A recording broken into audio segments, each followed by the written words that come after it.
morning, everybody. Welcome to Mortal Gaming. This is me again, Marvin, and we're now here for another video for Ragnarok Origin. And this time, we are gonna be looking at my current spear build. I have finally obtained the one of the most important talent for you to be able to dish out a lot of damage on the spear build. It is the Dragon Howling plus 10. Finally, we got it. We're still lacking one talent left. That is the 100 spears build, because but I'm leaning more towards, you know, prioritizing Dragon Howling, and luckily we have it. This one increases the damage of all of this spear skills by 100% every time that you cast it. That jives well with the Nebula Path, you know, Astral Sign on level 20, which is the Rune Spear tier 1. This one, every time that you use and every time that your spear skills hit the enemy, it reduces the cooldown of the Dragon Howling by 1 second. So that becomes a cycle. The Dragon Howling increases the damage, and the damage that you deal would be decreasing the cooldown of the Dragon Howling. That's so much better if you have this talent. So we finally achieved it, but we still are lacking the 100 spear talent here. This one has a 50% chance to again double the damage of the 100 spears. So the 100 spears being your bread and butter in terms of DPS in this build, that is gonna be increasing again your damage. But this one, regardless, this one is the best for me. So we have that. We also have the Rain of Spears. This one increases the damage by 50% and increases your movement speed and gives you a shield. So with this one, I think we can try it out on PvP, but a lot of people are saying that it's no longer good for PvP. You would rather go for sword. We're gonna test it later on the Guild League. Okay, the only thing that is not applicable here, but it's still used on the spear build on my talents, is the Fire Breath, since I'm still using the Fire Breath from time to time. So it's still okay for you to increase the damage over time by 1000% and the potency of healing taken by less 90%. Still good on PvP perhaps. So, but we have not yet tested it on PvP. Okay, let's start with the stats. We have here 99 strength. I'm leaning towards more on luck when if ever I would be, you know, resetting this in the future, we'll be getting 99 luck, and the rest would be agility, because if you have already activated the Dragon Zion, I think you'd easily still increase your attack speed to 500%. If not, this is still good. Okay, so that brings us to this stats. We have 16,000 physical attack here, 10,000 magical attack. Our refined physical attack is 1941, and refined magical attack is 281. Our crit is kind of low. I'm not sure why it went down to 198, but it was like around 210 last time. Maybe I have not yet, you know, fixed something on my character. That is one of the problem on, you know, changing from sword to spear. There are tons of things to change: the stats, the skills, the astral sign, the nexus, etc, etc. So yeah, the Verus score, sometimes I forget one or two things. Okay, crit damage additional 41%, physical damage 115%.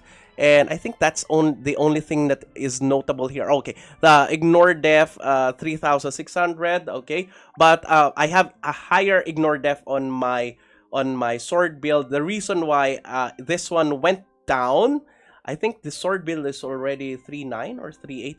This one went down to 3.6 because I am prioritizing more on crit on this build. So sometimes I have to, you know, choose between ignore physical defense and crit.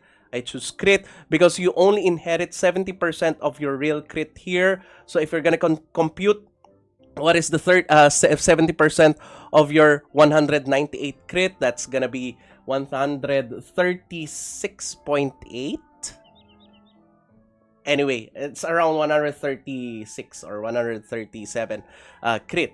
So in that way, in that crit, I think we will not yet be critting all the time on time space anomaly. You need around 150 or 160 crit over there, so it's still very low. We have to heighten it up again. So I think we need aftershock on our Verus core. So on our skills, all right, so we have all of the necessary skills leveled up except for the Phantom Thrust. I only leveled it up to 3 in order for us to unlock 100 Spear. So that's 3, 5 on 100 Spear, 10 on Rain of Spears, max on all of this, and max... Oh, wait, you cannot max this. You need only 1 on the runes, but it's gonna be sufficient for 40 skill points. Okay, so let's now go to our gears. For our divine armaments here, I'm using still the Charleston Superior Craftsmanship set here because we still need, you know, to prioritize strength over the agility. I know the King of Resentment would be still increasing your crit damage by 1% for every 20 agility, but since we have less agility than strength, I would rather go for Charleston Craftsmanship. Some people say that you may also go for Master of Magic. I haven't tried that, but this is more stable in my opinion. Next would be our weapon. It's still Lance because it's the only spear that concentrates on the spear build of our Rune Knight. Okay, for our enchants, so we have the same enchants as for all of the other gears, but for our weapon and our accessories, we have the superior crit this time instead of the melee boon, since, you know, we need a lot of crit here. And after that, for the cards, we have the usual here, the usual cards on everywhere except for the accessories. I am loving the Aether Orc Archer card on the spear build since you are critting almost all of the time, so this one will proc again all of the time. And Injustice card here, I think I have room for improvement in our crit, since we can, you know, exchange our Injustice card in the future. But as of now, that's what I'm using. We have the Pirate Skeleton here for additional crit, and Owl Baron. Now for our outfits, okay, we have here the baseball cap on our versus MVPs and the White Lily on everything else. All right. For our face wear, it's still Luna Glyph. For our mouth wear, it's still Gray Mask all of the time. I never changed this to anything else. And for the back wear, it's the new gacha because this one increases our damage by a lot. And lastly, the outfit for the costume, it is the current, snow poem outfit for PvP and the usual poker night for MVP. All right. For fire monsters, I'm still using the marine outfit since the water ball still procs a lot of times and it allows you to proc other procs. Okay. So let's now go to our Verus core. We have the Verus core with Furious Attack. I would love to get Charged Attack here on the Verus core, but sadly we still don't have that. So I have to use the Furious Attack. We don't have Dauntless Order level 10 on the Smeldon, so we have it on the Dimic. So that's the reason why we put it here. We won't be using Divine Empowerment here because Divine Empowerment only is applicable to the Enchantment Blade or Enchant Blade. And we have the Mana Length Reversal here. Sometimes I use the Core Overload, but the reason why I'm using Mana Length Reversal, it's more consistent. And at the same time, I'm using this versus MVP. And when you are battling MVP, you have to be on melee range. So it's even if all of the other skills can be further from the target, you'd still be wanting to go near the target because your character will always go near the target because of 100 spears. Okay, so that is for the Verus core. So for the Nebula path, it's just easy. It's just the Rune Spear, Astral Sign up to level 60. So the level 40 and 60 are the same with the level 40 and level 60 of the other astral sign, which is the sword. Okay, so the rune sword. Now for our Nexus, I've already shown you this on the first part of the video, but I'm still fixing all of this. I have been prioritizing my talents at first.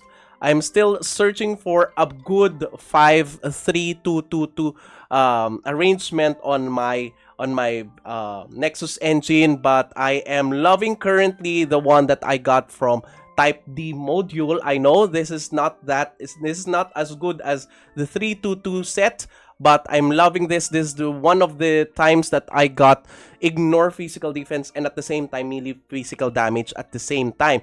So I put it here and I leveled it up. Okay, so now let's test it.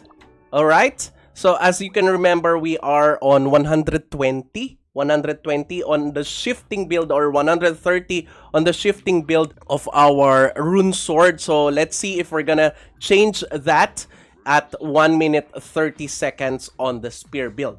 So to look at our auto skill settings, of course we have to put the full throttle on our first skill here. Then we have the Dragon Breath Fire, because we have the talent, we have to use this from time to time. And the Dragon Howling before the 100 Spear, so that the 100 Spear can still get the 100% increase in damage, and the Rune of Courage. I think the Rune of Courage have to be on the second part here. Okay, after that we have the manual settings here.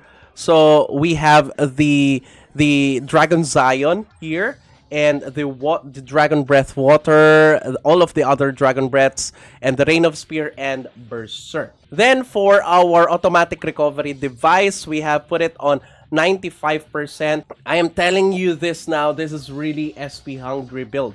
Okay, so let's go. Let's try it now. All right, Rune of Courage. All right, so let's see. We already have 3, and then we have 4. We use the Rain of Spear first, because the Dragon Zion would be resetting it. So send again Dragon Zion, and then click here, and then put this one again up. And then now we go back to our Berserk. There you go. And then use this again, and then click this one again, and before the Rain of Spear. There you go. And then we go again here. We go again here. And then go again here. Oh my goodness, we're losing HP because of the Berserk. Okay, we don't have enough.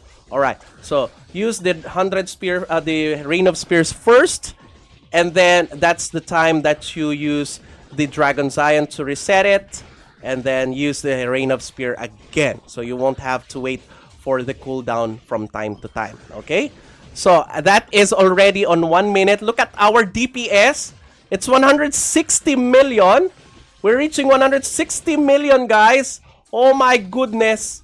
Oh my goodness. Okay, let's now use our Berserk again. And this one. Okay, that's the combo, guys. I do hope that you gotten the combo. Okay.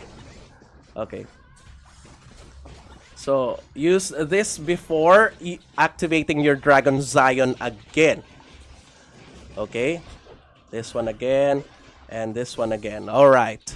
So, look at our SP. It's close to having, you know, less than the minimum SP required for us to cast any skill.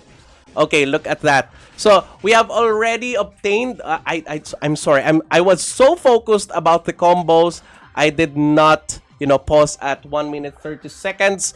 But as you can see, from 120 to 130 million, we are now up to 160 million. And that is a lot. So if you're gonna be asking me which part of the game this build is applicable to, the first one is, of course, MVP. This is gonna be brutal on MVP runs, team reward runs. The second would be Temple of Nightmare. This is gonna be great for bursting the Temple of Nightmare bosses down. This is also great for time-space anomaly, but I repeat, you have to have around 220 plus crit, you know, base crit, in order for you to inherit 160 crit on your character, so that you could always crit on the time space anomaly bosses. For PvP, I'm still gonna be leaning more towards the sword build, but we can still, you know, test it later. I'm gonna test it later on the Guild League. On grinding, I'd still go for the sword build. It's so much easier to use sword build on grinding. And on Juperos, it's kind of, you know, a battle between which one would you want to use easily. So it's gonna be easier for you to use sword build on Juperos, but they have already proven to use spear build if you want to yield higher points on Juperos. Alright? So I think that's it. If you have any further inputs, kindly comment it down below. Thank you everybody for watching. If you haven't subscribed to my channel, please do subscribe. If you happen to like this video, please do leave a like. Share this to your friends and click that bell notification button so you get notified every time I upload a new video, start a new stream, or a new content. That's it. See you again on the next video. Bye-bye! Now I found you.